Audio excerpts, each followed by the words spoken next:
Ever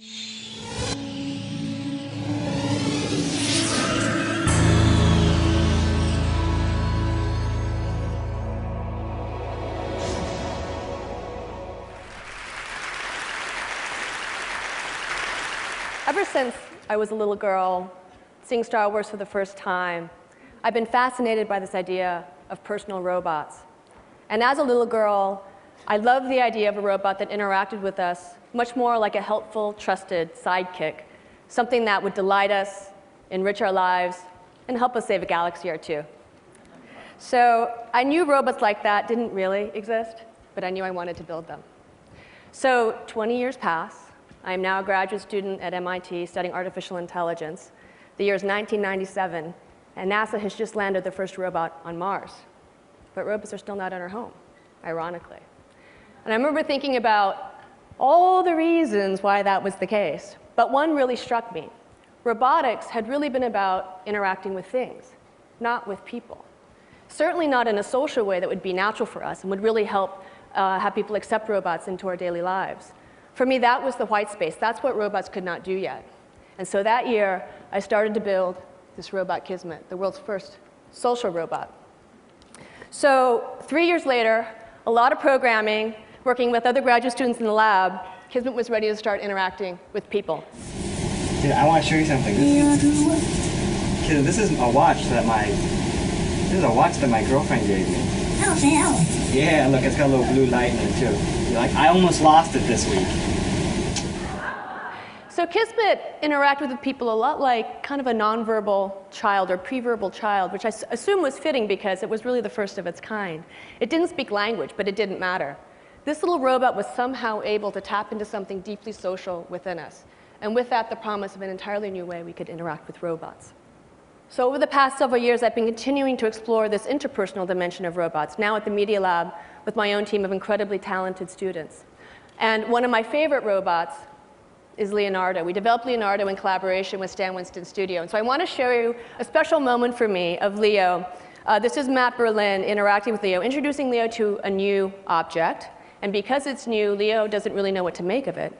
But sort of like us, he can actually learn about it from watching Matt's reaction. Hello, Leo. Leo, this is Cookie Monster. Can you find Cookie Monster?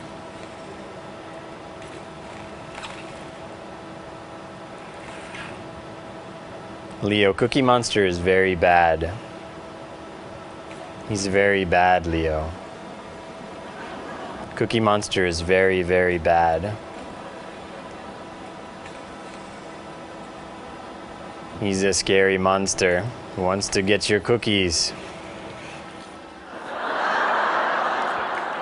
All right, so Leo and Cookie might have gotten off to a little bit of a rough start, but they get along great now.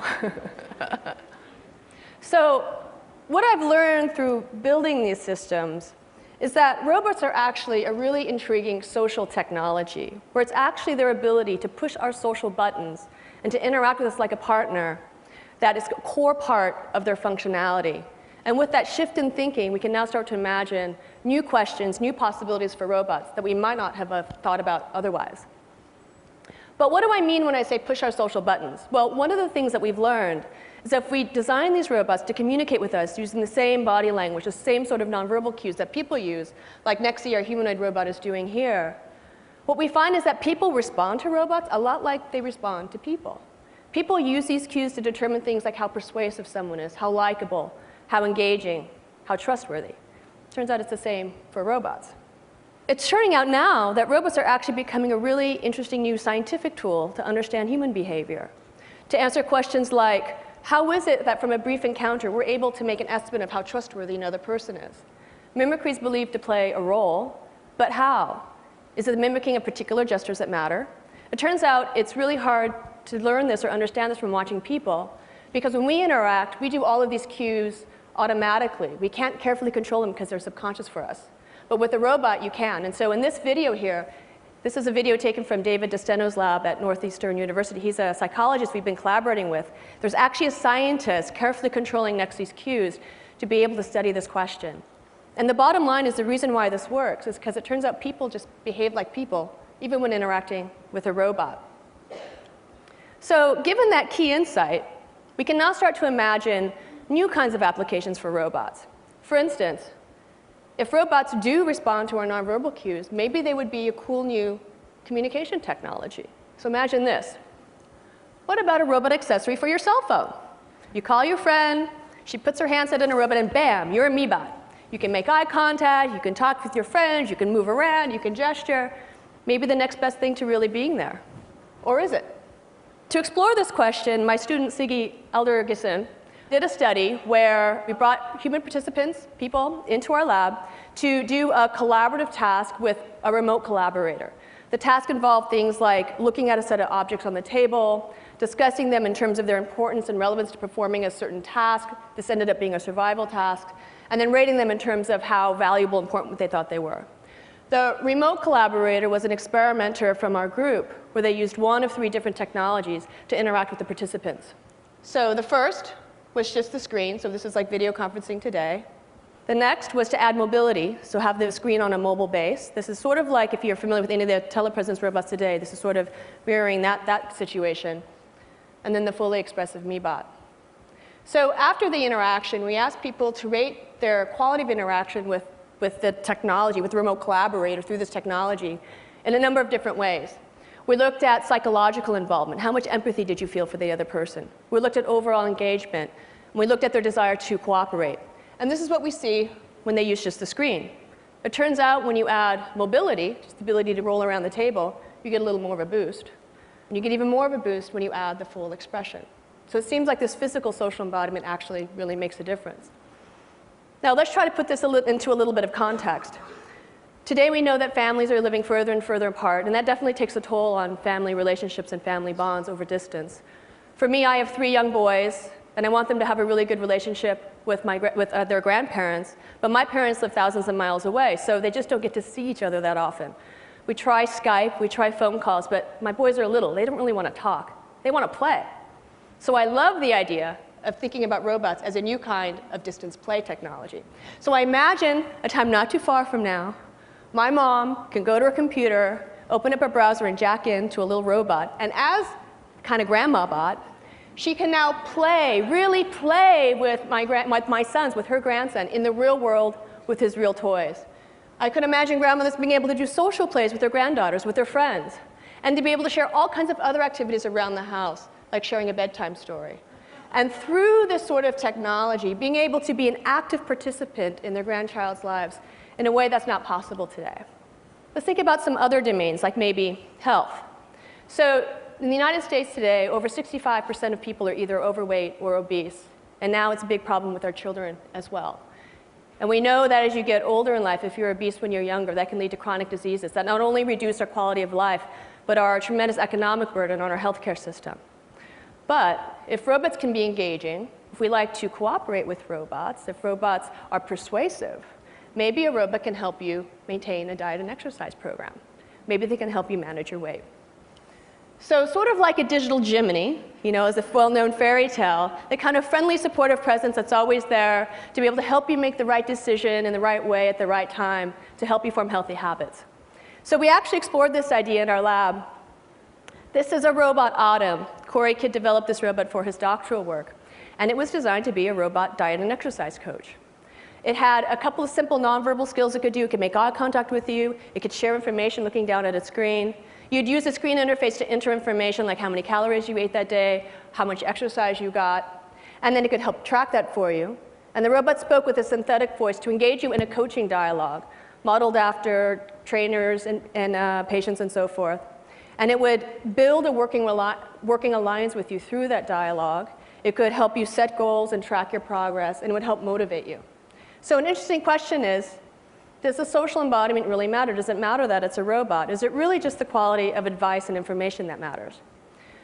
So to explore that question, we did a study in the Boston area where we put 1 of 3 interventions in people's homes for a period of several weeks. One case was the robot, you saw there, Autumn. Another was a computer that ran the same touchscreen interface, ran exactly the same dialogues. Quality of advice was identical. And the third was just a pen and paper log, because that's the standard intervention you typically get when you start a diet and exercise program. So one of the things we really wanted to look at was not how much weight people lost, but really how long they interacted with the robot, because the challenge is not losing weight, it's actually keeping it off. And the longer you could interact with one of these interventions, well, that's indicative potentially of longer-term success. So the first thing I want to look at is how long did people interact with these systems? It turns out that people interacted with the robot significantly more, even though the quality of advice was identical to the computer. When we asked people to rate it on terms of the quality of the working alliance, people rated the robot higher, and they trusted the robot more. And when you look at emotional engagement, it was completely different. People would name the robots. They would dress the robots. And even when we would come up to pick up the robots at the end of the study, they would come out to the car and say goodbye to the robots. They didn't do this with the computer. The last thing I want to talk about today is the future of children's media. We know that kids spend a lot of time behind screens today, whether it's television or computer games or whatnot. My sons they love the screen. They love the screen. But I want them to play. As a mom, I want them to play, like real-world play. And so I have a new project in my group I wanted to present to you today called Playtime Computing. That's really trying to think about how can we take what's so engaging about digital media and literally bring it off the screen into the real world of the child, where it can take on the properties, many more of the properties of real-world play. So here's the kind of first exploration of this idea, where characters can be physical or virtual, and where the digital content can literally come off the screen into the world and back. I like to think of this as sort of the Atari Pong of this blended reality play. But we can push this idea further. What if the character itself could come into your world? It turns out that kids love it when the character becomes real and enters into their world. And when it's in their world, they can relate to it and play with it in a way that's fundamentally different from how they play with it on the screen. Another important idea is this notion of persistence of character across realities. So changes that the children make in the real world need to translate to the virtual world. So here, Nathan has changed the letter A to the number 2. You can imagine maybe these symbols give the character special powers when it goes into the virtual world. So they are now sending the character back into that world, and now it's got number power. And then finally, what I've been trying to do here is create a really immersive experience for kids where they really feel like they are part of that story, part of that experience. And I really want to spark their imaginations the way that mine was sparked as a little girl watching Star Wars. But I want to do more than that. I actually want them to create those experiences. I want them to be able to literally build their imaginations into these experiences and make them their own. So we've been exploring with a lot of ideas and telepresence and mixed reality to literally allow kids to project their ideas into this space where other kids can interact with them and build upon them. I really want to come up with new ways of children's media that foster creativity and learning and innovation. I think that's very, very important. So this is a new project. We've invited a lot of kids into this space, and they think it's pretty cool. But I can tell you the thing that they love the most is the robot. What they care about is the robot. Robots touch something deeply human within us. And so whether they're helping us to become creative and innovative, or whether they're helping us to feel more deeply connected despite distance, or whether they are our trusted sidekick who's helping us attain our personal goals and becoming our highest and best selves, for me, robots are all about people. Thank you.